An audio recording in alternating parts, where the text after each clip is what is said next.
So I'm out here in the backyard. It's Friday. It's been a couple weeks, I think, since I've posted anything about the garden. I thought what I would do here is spend a little time looking at the wicked garden for a couple reasons, I think. First, it's really the first garden that I put together here at this property since we've lived in this house. And so as a result, it's probably the most developed and the most thought out and has benefited the most from everything I've learned over the past 12 or so years that I've been doing this here at the house. Another reason is it looks pretty good right now. It's a pretty spring-oriented garden. I think it looks best in the springtime, although it does have certain features throughout the year that make it nice. And I think another reason why I want to show it is because we're about to get a freeze this weekend, and I don't know how bad it's going to be, so I just want to make sure that I guess I document how nice the wicked garden looks right now. But the first thing I maybe would point out about the garden is that there are 3 separate planting beds, and I would say that's deliberate in the sense that in landscape design there is sort of an aesthetic idea that odd numbered is aesthetically better, aesthetically more pleasing to look at. So what you'll see in landscape design is a tendency to have plantings in groupings of 3 or different species planted in odd numbers and things like that. So generally what I like to do is try to keep things in schemes of odd numbers, so 1s, 3s, and 5s in terms of planting, and I've sort of done that here. You can say I also have 3 containers throughout the garden as well. They don't have anything in them right now. I usually don't plant them until sometimes early May. Just coming on through here looking, you can see another neat thing about this garden in the springtime is that those spiderwort have a nice sort of lime green almost color as they've just emerged in the past month, and this sort of a nice contrast to the darker green foliage of some of the other plants that are growing in here, like the rudbeckias or black-eyed Susans. You can also see that overall I have actually 5 plantings of those spiderworts. I have 2 here, 2 here, and 1 there. So again, sort of the odd numbered scheme going on here. The same with the rudbeckias. I have 1 there, 1 there, and then 1 on the other side of the statue there. As well with the hostas back here growing in the vinca minor ground cover. There's 5 of them, basically 1, 2, 3, 4, 5. Never mind that one. I thought it was dead actually, but evidently it's coming back. These 3 here, of course, I just planted, and you can see how they're starting to leaf out now. These are also, as you can see, these are a variegated variety of hosta, which Missy's friend gave us some a few years ago, and we had them growing just really on the other side of this fence.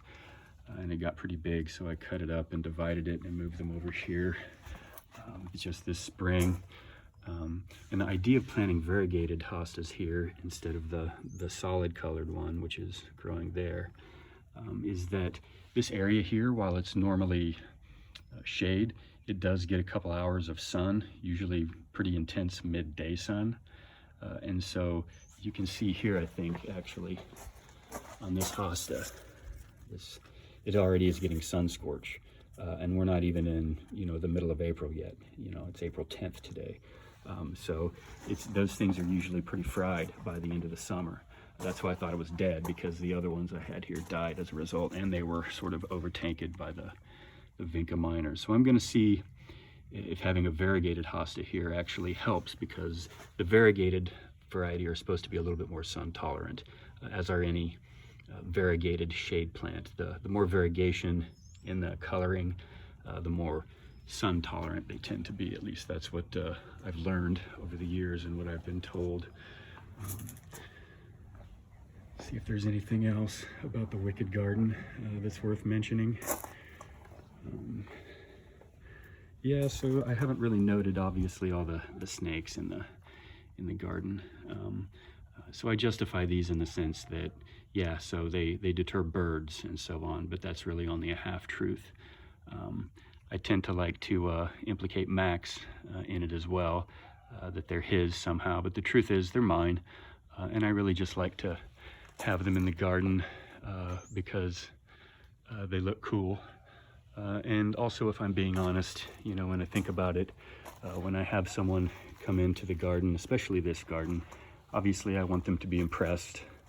I want them to be intrigued by the perhaps unique things that they see in here.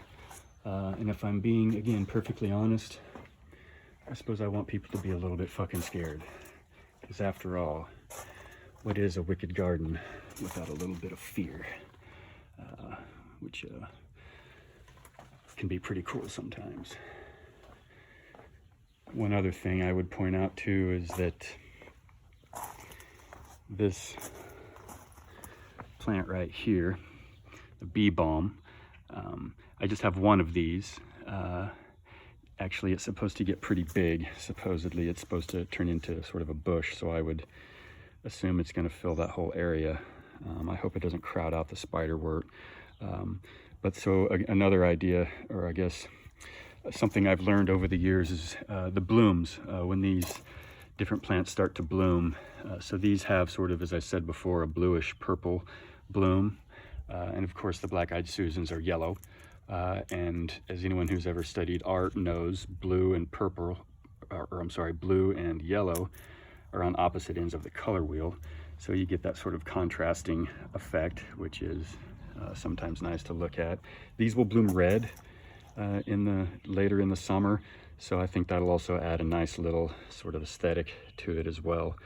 The only problem is that these spiderworts tend to only show their blooms in the morning hours because it's too hot for them to come out in the afternoon. So if you want to enjoy them, you have to come out in the morning and look at them. You can also see here that I think I've had a little bit of an ant problem. I've noticed there's been some chewing taking place on the bee balm. So what I did is that white powder is called diatomaceous earth, which is just an organic, it's not really a pesticide, but what it is, it's like tiny little granules of, I think, silica or something like that. And it doesn't kill them by poisoning crawling insects. It actually kills them by lacerating their legs and their genitalia and makes it such that they can no longer reproduce, which I think is pretty heavy metal, actually. And I think, again, also fits well with the Wicked Garden motif. So with that, I will leave you with this wonderful shot, and hopefully you all are doing well, and I get to see you soon. Until then.